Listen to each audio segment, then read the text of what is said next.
എന്തൊക്കെയുണ്ട് നമ്മൾ നോക്കാൻ പോകുന്ന കേരളത്തിലെ 14 ജില്ലകളിൽ നിന്നും എത്ര ഡിവോഴ്സ് പെറ്റീഷൻസ് ഫാമിലി കോർട്ടിൽ 2022 സെൻസ് പ്രകാരം പോയിട്ടുണ്ട് എന്ന് നോക്കാം. അപ്പം നമുക്ക്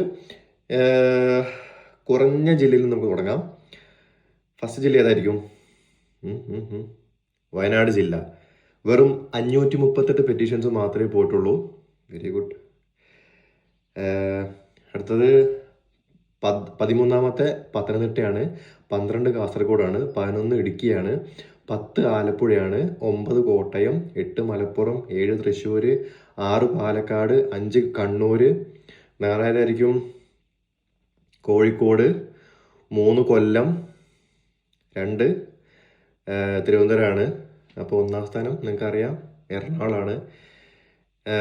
എറണാകുളത്തുനിന്ന് 3536 ഡിവോഴ്സ് പെറ്റീഷൻസ് ആണ് ഫാമിലി കോർട്ടിൽ പോയിട്ടുള്ളത്. അപ്പോൾ ഈ വീഡിയോ ആരും ജസ്റ്റ് കളിയാക്കാനൊന്നും ഷെയർ ചെയ്ത് കൊടുക്കരുത്. ഡിവോഴ്സായി പിരിഞ്ഞിരിക്കുന്നവരുടെ വിഷമം അവർക്കേ അറിയുള്ളൂ. പിന്നെ എന്താ പറയുക, കേസായിട്ട് പുറകെ നടക്കുന്നതിൻ്റെ ഒക്കെ ഒരു വിഷമം അവർക്കേ ഉള്ളൂ. അപ്പോൾ ഇത് ജസ്റ്റ് ഒരു ഇൻഫർമേഷൻ ആയിട്ട് എടുക്കുക. താങ്ക്